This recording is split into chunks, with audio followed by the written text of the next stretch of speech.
Now, and legislators living with disabilities are now asking the Parliamentary Service Commission to fully comply with the Persons with Disabilities Act, a law Parliament passed in 2003 to ensure that all buildings are fully accessible to persons living with disabilities. The members spoke to our senior political affairs reporter Chris Tairu on the challenges they face within the precincts of Parliament.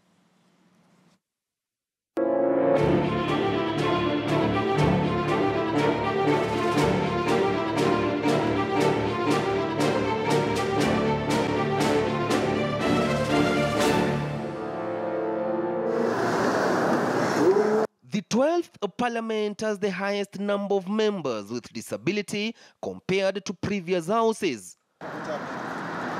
Some represent constituencies, while others were nominated to represent persons with disability. While the number increases, the representatives have been facing a myriad of challenges themselves while on duty. Some of these issues simply infrastructural improvements. The worst place is the chambers. When you go to the chambers, members with disabilities sit right at the back. There's no room for them to go in front. If you go and sit in front, you'll sit in the corridor. The floors. Go to our lobby. My friend, it is wax. When I go there, I have really to watch my steps. I have to reduce my steps because I can slip down there. And you know, they write slippery floor. So even if you write slippery floor, how have you assisted me? There are some areas where we completely do not access. If you look, for example, at the health club, the gym that we have here, where members go into exercise and get their bodies into fit, and get their massage and pedicure and manicure, members with disability are not able to access, and so and yet we pay for those services. There have been some improvements to try and ensure that Parliament building is barrier-free for members with disabilities. There are now more ramps in the entrance and exit areas. There are more spacious offices in the new wing of Parliament, as well as a modernized toilet facility. There is also this elevator to ensure that legislators with disability easily access the first floor of Parliament buildings, which host the Speaker's office. However, the members say more still needs to be done.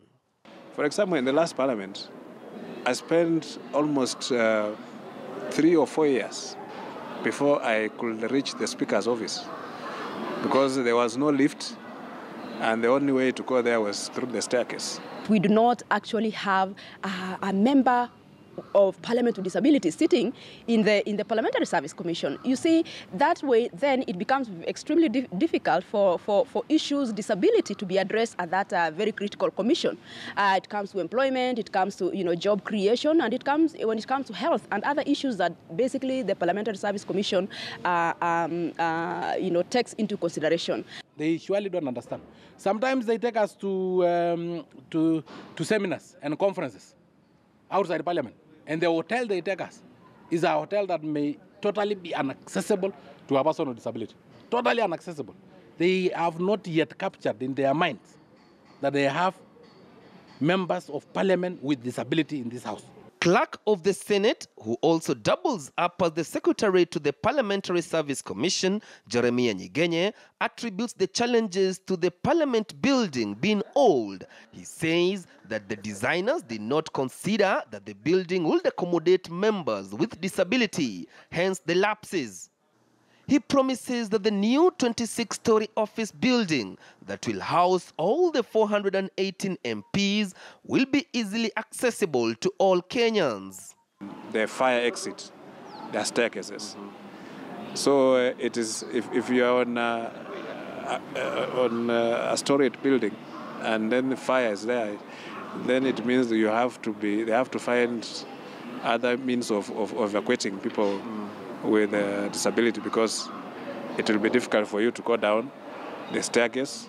The 9th Parliament enacted the Persons with Disability Act, which gives a number of generous entitlements to those with disability, including quotas in employment opportunities, access to barrier-free environment and information, tax exemption to help mitigate the impact of disability, legal aid assistance, and more importantly, establishing a national disability development fund to support business and social protection schemes. We do vote when it comes to serious issues of legislation. We do have a vote, we take a vote. Therefore, meaning that this vote of ours that we do have all the time in Bunge has to translate into a kitty. And that is why we are basically calling upon the various committees that really are looking into the issue of funding to look at the issue of members of parliament that have a constituency like the one we have. There are 12 legislators, both elected and nominated in the 12th parliament, that live with disability. It is estimated that 6.5 million Kenyans live with disability. Chris Dairu, KTN News.